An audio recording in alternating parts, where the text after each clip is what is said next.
santé, de bonheur et de prospérité à chaque personne à qui je parle. Par ce renouvellement de leur engagement envers la nation camerounaise et le FIAD, initié par le coach Oloachila Gaël, les membres et sympathisants du FIAD Yaoundé ont ouvert leur première séance de transformation de l'année 2026, tenue dans la splendide salle de l'hôtel Les Députés. Animée par le coach Gisèle Mambou, cadre de sécurité sociale, la soirée s'est poursuivie avec un décret de bienvenue prononcé par le coach Jacqueline Sylvie Bissa, promotrice du restaurant Shekina Nature. 2026, ça commence très bien. Déjà, la salle est pleine, tout le monde est souriant. Donc, on ne peut qu'avoir une très belle rencontre de l'académie ce soir. Asseyons-nous. On a 3 exhortations suivantes. Essayons de mettre en pratique. Donc, je nous décrète une très belle soirée. Place ensuite aux séries d'exhortations soigneusement préparées. La première, centrée sur l'identité financière, a été développée par le coach Caroline Justine Gabomba, chef d'entreprise. À l'époque, les gens échangeaient des biens et des services en utilisant des systèmes de troc. Mais avec le temps, ils ont commencé à utiliser des objets de valeur. Le premier système monétaire connu est apparu en Chine vers l'an 1000 avant Jésus-Christ. J'ai estimé qu'il était bon temps de rentrer d'abord parce que quand on parle de l'identité financière, ça renvoie à l'argent, ça renvoie à la finance. La monnaie a évolué pour devenir ce que nous connaissons aujourd'hui, à savoir des pièces, des billets, des cartes de crédit.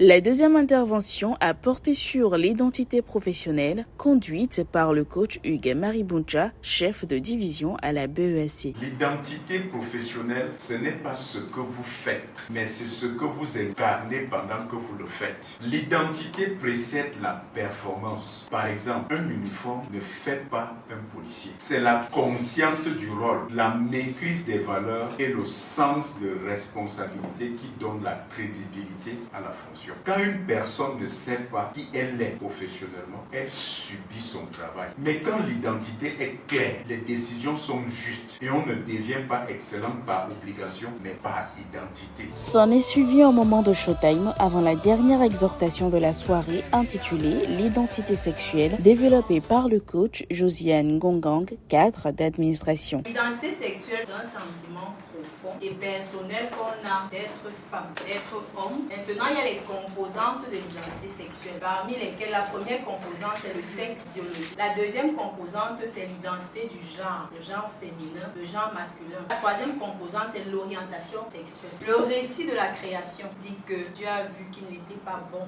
que l'homme soit seul. Il a pensé à lui créer une aide semblable qui était une femme. On a donc vu comment l'homme et la femme intimement ensemble produisent un fruit qui est la postérité. C'est pour ça qu'on se multiplie. Après ces interventions, un appel à contribution a été présenté par le coach Brigitte Métafeu, commerçante. Donnons avec amour, avec une bonne volonté et la qualité aussi compte. Ce que tu vas mettre dans l'enveloppe, c'est pas ce que vous mettez.